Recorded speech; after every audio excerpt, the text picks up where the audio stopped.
All right, shalom, shalom, Israel. First and foremost, all honor and glory to the Most High Yahweh, Ba'ashem Yahushai. That's Yahweh, who the word inwardly calls God. In the name of His Son, Yahushai, who the word inwardly calls Jesus Christ. It's your brother Kazak coming at y'all with another quick cold cut. And this one is going to be the topic of this one is going to be Israelite burying traditions. Because we have a tradition of what we do to our people after they die and all that. We don't just throw them in some oven and just kind of cremate them, until they turn to ashes, and then we, kind of sprinkle their ashes all in the ocean and all that, because that's what they wrote up in their will, what they wanted to be done to them. No, we don't do that. And we don't kind of just leave the body, of the dead, around, just dump it in the wilderness or whatever, or just dump it in the pit. We don't kind of do that either, or just kind of place the body somewhere where the person always said that they was at peace. We don't do that, man. We got traditions in which we used to bury our dead, man. So I'm gonna start at this the book of Genesis, chapter 23 from the top. It says, "And Sarah was 107 and 20 years old. These were the years of the life of Sarah. And Sarah died in Karjath-arba, the same as Hebron in the land of Canaan. And Abraham came to mourn for Sarah and to weep for her. And Abraham stood up from before his dead and spake unto the sons of Heth, saying, I am a stranger and a sojourner with you. Give me a possession of a burying place with you, that I may bury my dead out of my sight." So it was our custom to bury our dead, man. You kind of buy a lot, or you kind of buy a cave or whatever, and that's where you would choose to bury your dead. You wouldn't just kind of just leave a body all out, so everybody could see it. The dogs come and start eating it up and all that. That wasn't according to our customs, and that was looked down upon if your body was just left out. If your body was just left out, out on the streets, and you didn't have a proper burial, man. I'm gonna jump down to verse 8.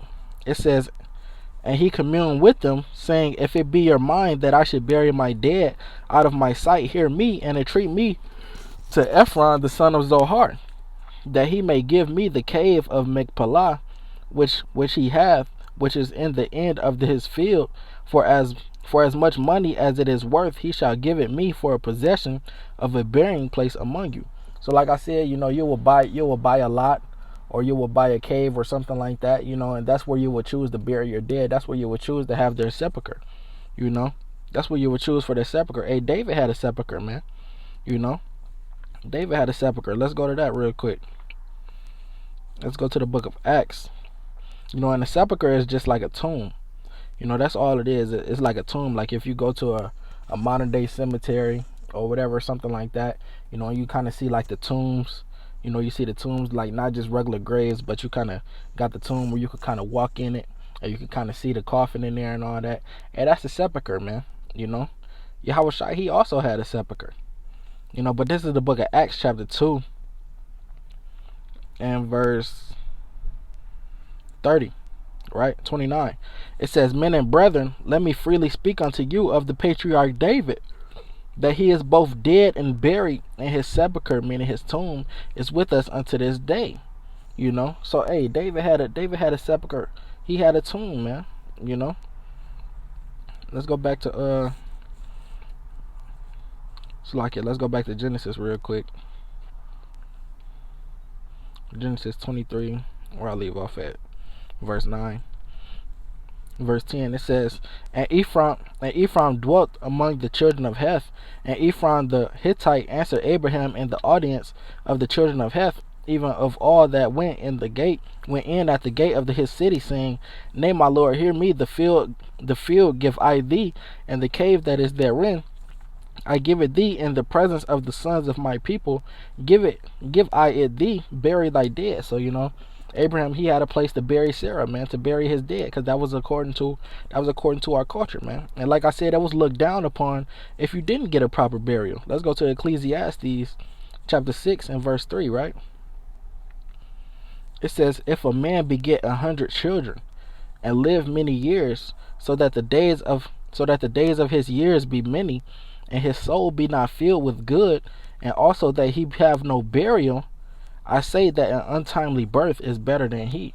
So it says if a man, he live out his full life, beget 100 children, man, but his soul not filled with good, and on top of that, he didn't get no burial. Hey, the Lord said an untimely birth is better than he. It would have been better for that brother to be a miscarriage. It would have been better for that brother to be a damn stillborn, born dead. It would have been better for him to have that than to live that full life and not receive no burial, man. That, like I said, that was looked down upon. That was a damn disgrace to you if your body didn't receive a proper burial after you died, man. That's why and the Lord wanted it to be a disgrace to Jezebel. That's why she had to receive that judgment that he gave her. This is the book of 2 Kings chapter 9, and let's go down to verse 29. Right? 2 Kings 9 and 29, it says, and in the 11th year of Joram the son of Ahab began Ahijah to reign over Judah. And when Jehu was come to Jezreel, Jezebel heard of it, and she painted her face and tied her head and looked out at a window. And as Jehu entered in at the gate, she said, had Zimri peace, who slew his master? And he lifted up his face to the window and said, who is on my side? Who? And there looked out to him 2 or 3 eunuchs. And he said, throw her down. So they threw her down, and some of her blood was sprinkled on the wall. So they put her to death.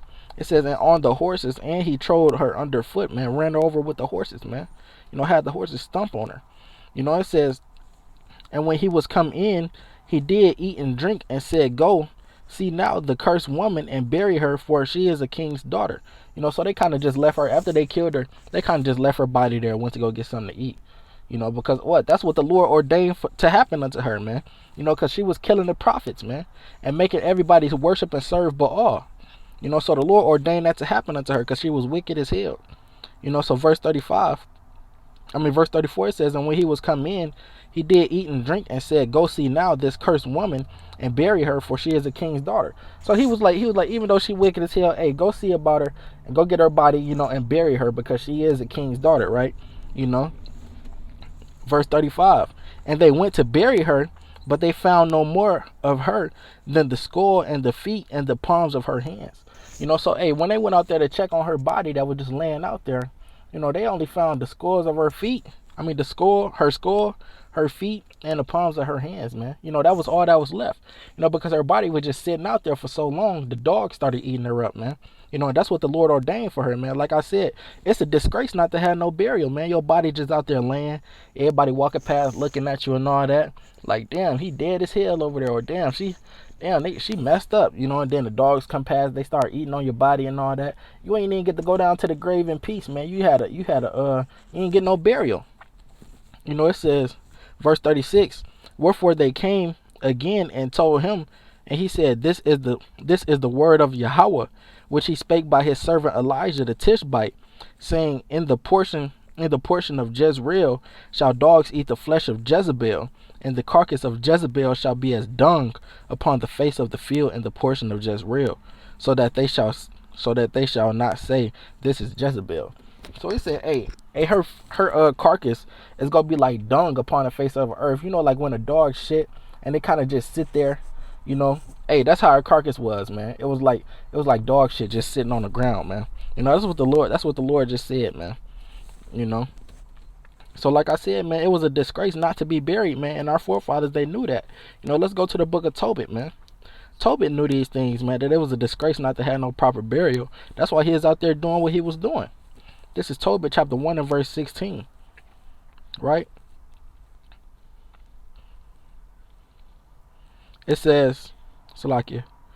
It says, and in the time of Enemessar, I gave many alms to my brethren, and gave my bread to the hungry, and my clothes to the naked. And if I saw any of my nation dead, or cast about the walls of Nineveh, I buried him. Hey, so it's an alm to bury your brethren, man.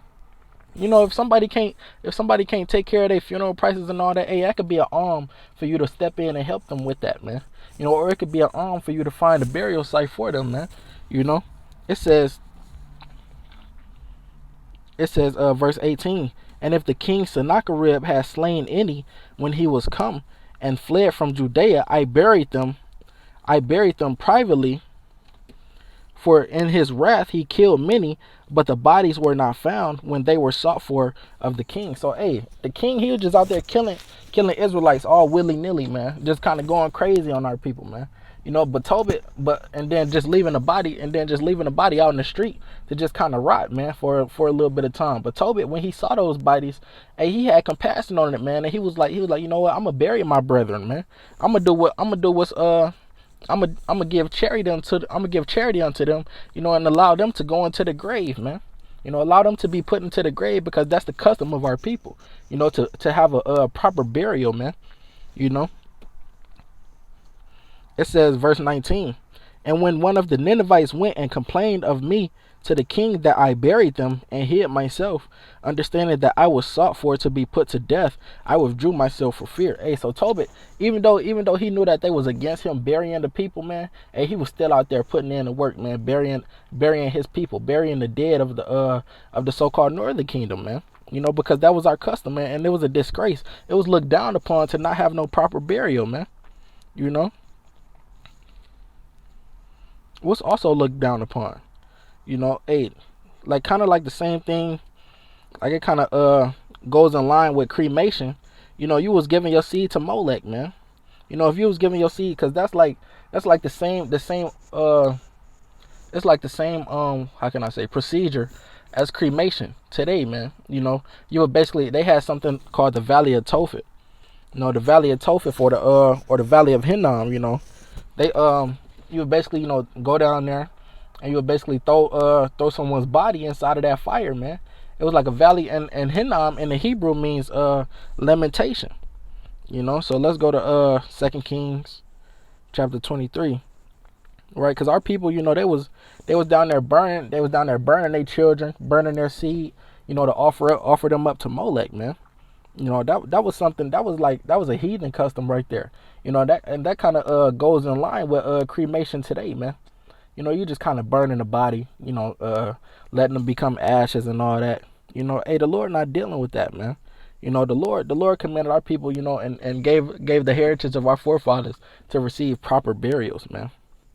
So this is the book of 2 Kings chapter 23 and verse 10, right? It says, and he defiled Topheth, which is in the valley of the children of Hinnom, that no man might make his son or his daughter to pass through the fire to Molech. So that's what they was doing down there in the valley of Topheth, man. They was down there, they'd just go down to that valley and kind of throw their babies in this pit, and just set the pit on fire, man. Or throw bodies in this pit and kind of just set it on fire, man. To kind of like a cremation ritual or something like that, man. To offer up unto the god Molech, man. When the Lord said, don't serve Molech, man. Don't serve these other gods. Let's go to 2 Chronicles chapter 28 real quick. In verse 3. It says, moreover, he burnt incense in the valley of the son of Hinnom, and burnt his children in the fire, after the abominations of the heathen. So that's a heathen custom, man. Whom the Lord have cast out before the children of Israel, man. It says he sacrificed also and burnt incense in the high places, and on the hills, and under every green tree, man. The Lord said don't serve Molech, man. So let's go to Leviticus chapter 18, right? Leviticus 18, and I believe I want, what is that, 21? Come on. Leviticus 18 and 21, and thou shalt not let any of thy seed pass through the fire to Molech, neither shalt thou profane the name of thy God. I am Yahweh, right? So we should not let nobody, let none of our seed pass through the fire unto Molech, man. But instead, these are the proper burial traditions that we used to keep. Let's go to the book of Sirach. Let's go to Sirach chapter 38, right? Sirach chapter 38 and verse 16. It says,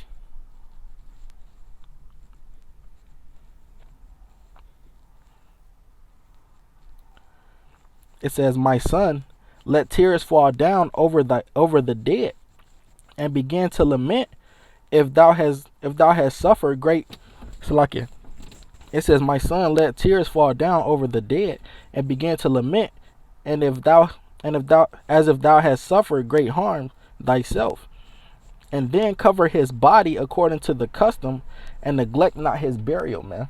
It says neglect not his burial, man, and it says cover his body according to the custom, man.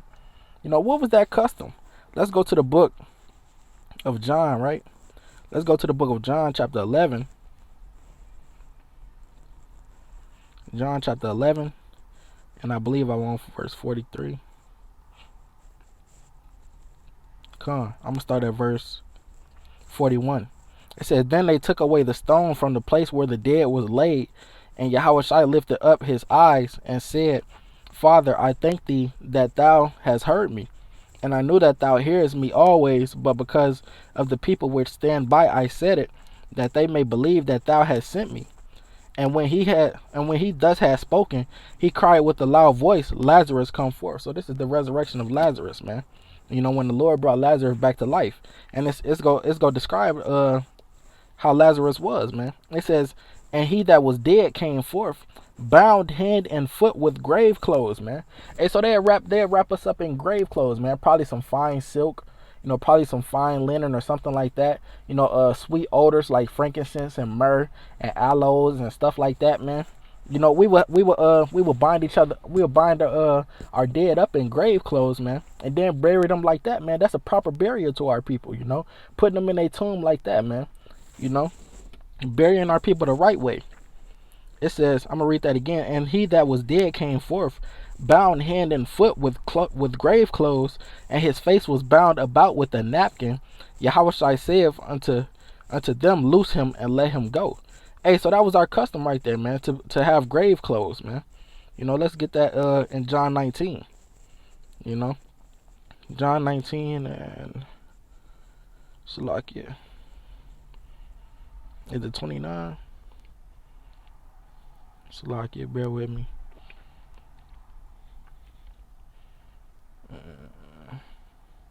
John 19 and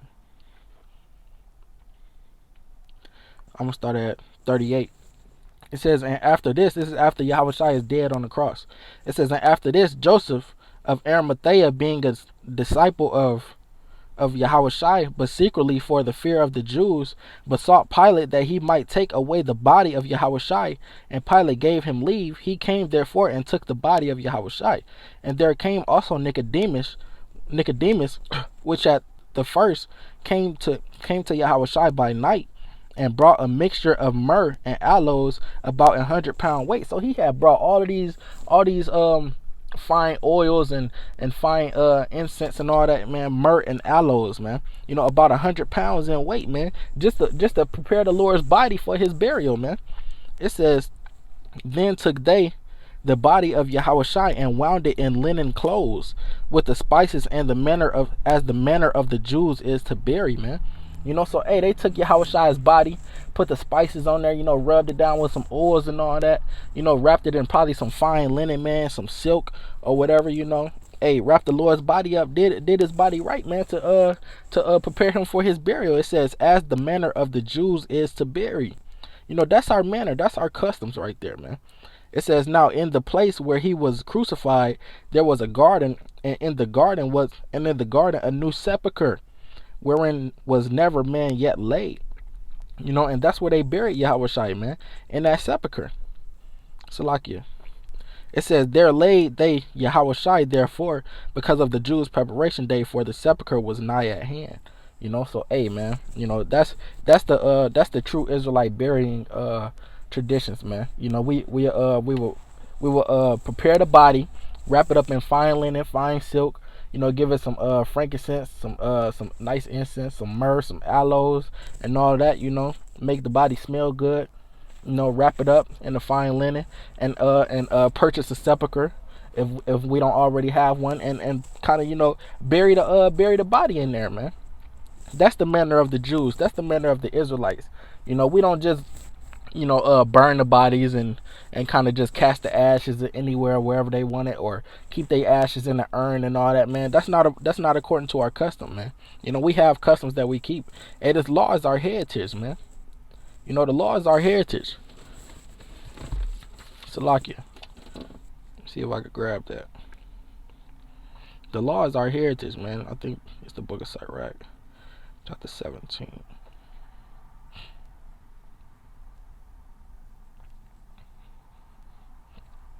Salakia.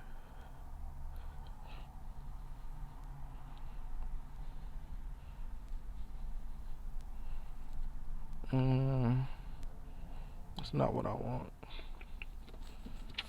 Salakia, it might be 36.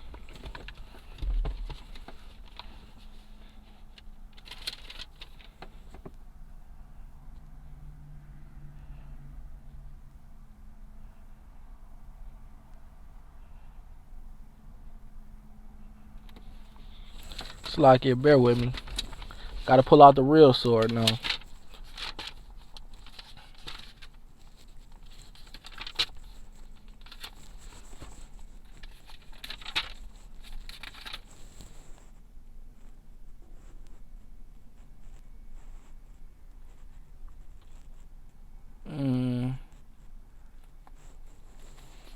Salakia, I can't find what I want. I thought it was Sirach 17, but oh, Khan, 17 and 10. Yeah, Khan, I was. Am I in the right book? Khan, 17 and 11. It says, and the elect shall praise his holy name. Beside this, he gave them knowledge and the law of life for an heritage. So with that, I want to give all honor and glory to the Most High Yahweh Ba'Shem Yahushai. Lord willing, you was edified by this. Shalom.